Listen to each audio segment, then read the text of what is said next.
Grandpa Walton didn't die in a hospital. He died on a soundstage, in the middle of a season, while cameras were still rolling on the rest of his television family, and the show's writers had to bury him the same way real families bury the people they love, quickly, painfully, and without a script that could make it hurt less. This is the story of what actually happened behind the warm porch lights of Walton's Mountain, and why, one by one, the actors who made America fall in love with a fictional Virginia family during the Depression began to disappear from the show that made them household names. For 9 seasons, the Waltons occupied a strange and powerful place in American television. It was gentle where other shows were loud, patient where other shows rushed, and it asked audiences to care about a family's quiet struggles instead of dramatic plot twists. Created by Earl Hamner Jr., who based the series loosely on his own childhood in rural Virginia, the show became something closer to a national ritual than a weekly program. Millions tuned in not for spectacle, but for the sense of sitting on that porch with the Walton family, listening to John Boy's narration close out another day on the mountain. But behind that sense of comfort, the real lives of the actors playing the Waltons were anything but calm. Contracts were renegotiated under pressure, health crises unfolded in real time, and personal ambitions clashed with the demands of playing the same character, year after year, in front of an audience that had come to see them as family rather than performers. The first major departure, and still the most talked about, was Richard Thomas, the actor who played John Boy Walton, the eldest son, and the emotional narrator of the entire series. Thomas was the show's anchor. His voice opened and closed nearly every episode, and his character's journey, an aspiring writer trying to make sense of his family and his ambitions, mirrored the show's own gentle, literary tone. By the end of the 1976-77 season, Thomas made the decision to leave the series after 5 seasons.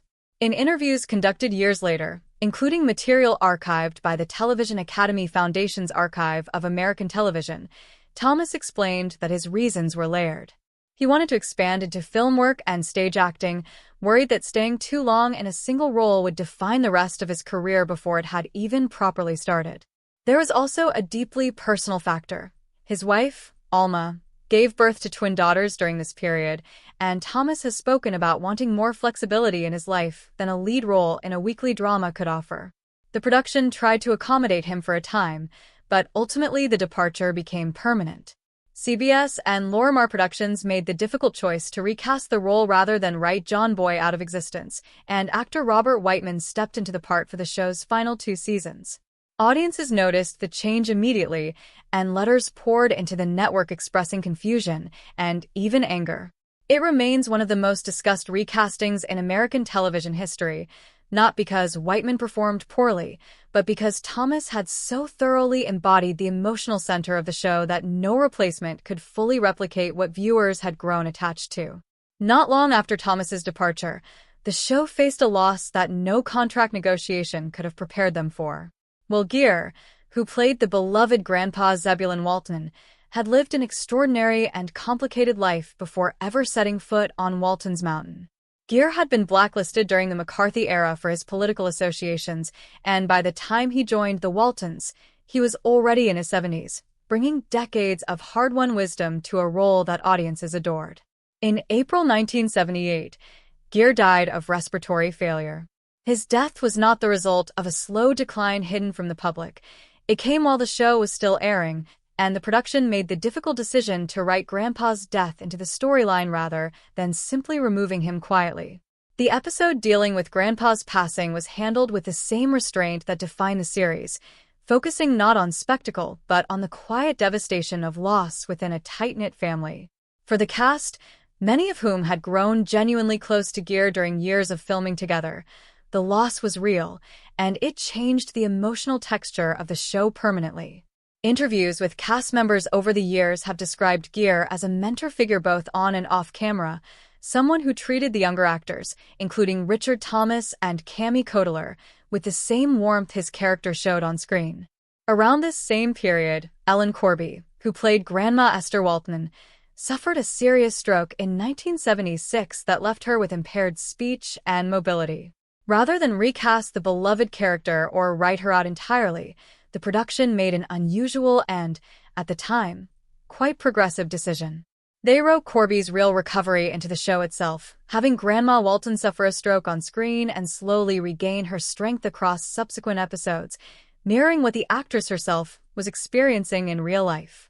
Corby returned to the show in a reduced capacity, her speech noticeably different, her movements more careful, and audiences watched not just a character's recovery but, in a sense, the actress's own journey back to work. It was a remarkable moment of television reflecting reality so closely that the line between the fictional Walton family and the real production family blurred almost completely.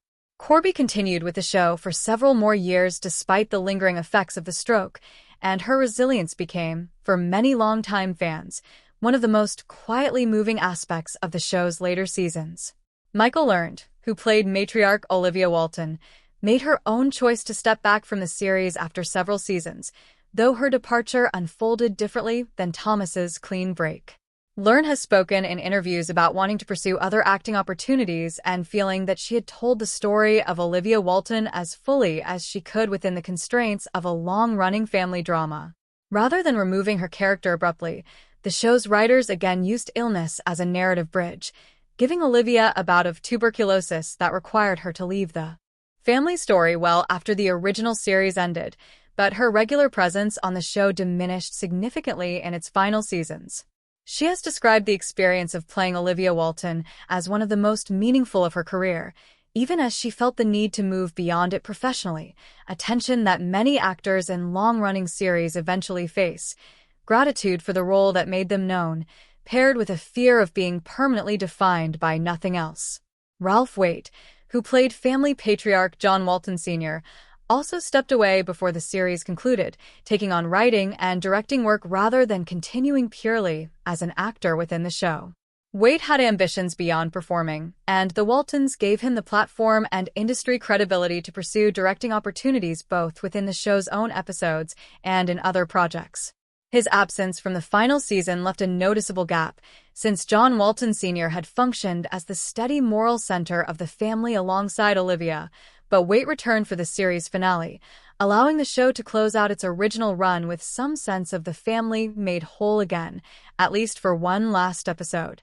Beneath these more publicly documented departures, there were quieter struggles happening among the younger cast members that would only come to light years later, largely through memoirs and candid interviews given long after the show ended. Mary McDonough, who played Erin Walton, has spoken and written extensively about her private struggles with body image and disordered eating during her years on the show, detailing this period in her memoir Lessons from the Mountain, What I Learned from Erin Walton. McDonough has described the intense pressure of growing up on camera, watched by millions of viewers while also being scrutinized by a production that had specific ideas about how a teenage actress should look and behave. She has talked openly about how the show's wholesome image sometimes made it harder, not easier, to acknowledge the very real pain she was experiencing behind the scenes, because there was an unspoken expectation that the Walton family, on and off screen, should embody stability and health.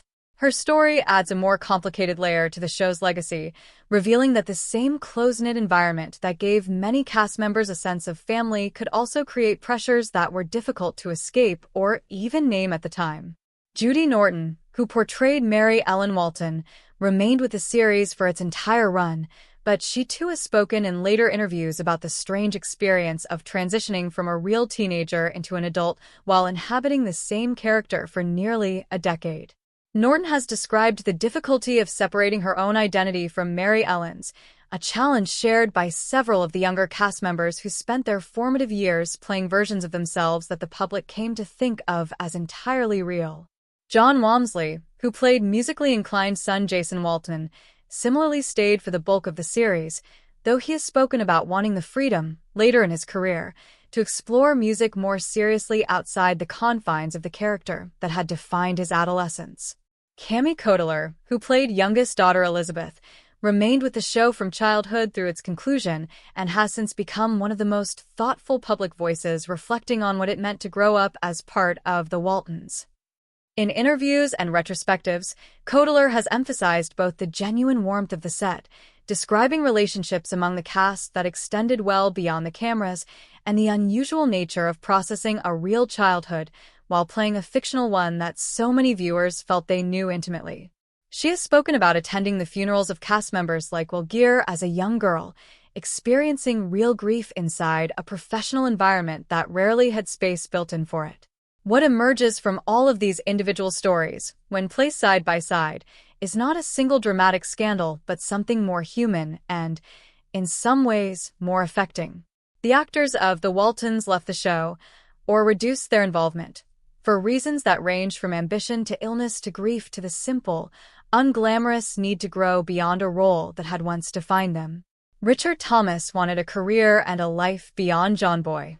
Will Geer's death interrupted the show mid-story in a way no one could have planned for. Ellen Corby fought to return to work after a stroke that could easily have ended her career entirely. Michael Learned and Ralph Waite both stepped back to pursue creative interests beyond the confines of a single long-running character. And younger cast members like Mary McDonough carried private struggles that the show's wholesome image never fully allowed room for, at least not until years later, when they were finally able to tell their own stories in their own words. What makes The Waltons such a compelling case study in television history is that its off-screen story, once fully understood, ends up mirroring the very themes the show itself was known for: resilience in the face of hardship, the complicated bonds of family, and the quiet dignity of people simply trying to keep going even when circumstances change around them. The show taught generations of viewers that a family does not need spectacle to matter, that ordinary struggles carry their own kind of weight. It turns out the actors living that lesson off camera were doing something remarkably similar, navigating illness, ambition, grief, and personal growth in real time, often while the cameras were still rolling and the audience was still watching, unaware of what was really happening just beyond the frame. In the end, the story of why these actors left Walton's Mountain is not a story of scandal at all. It is a story about the cost and the grace of growing up and moving on in public, and about a cast that, even decades later, still speaks of one another the way families do, with affection, with honesty about the hard parts, and with a lingering sense that something rare had happened on that mountain, something worth remembering long after the porch lights finally went dark.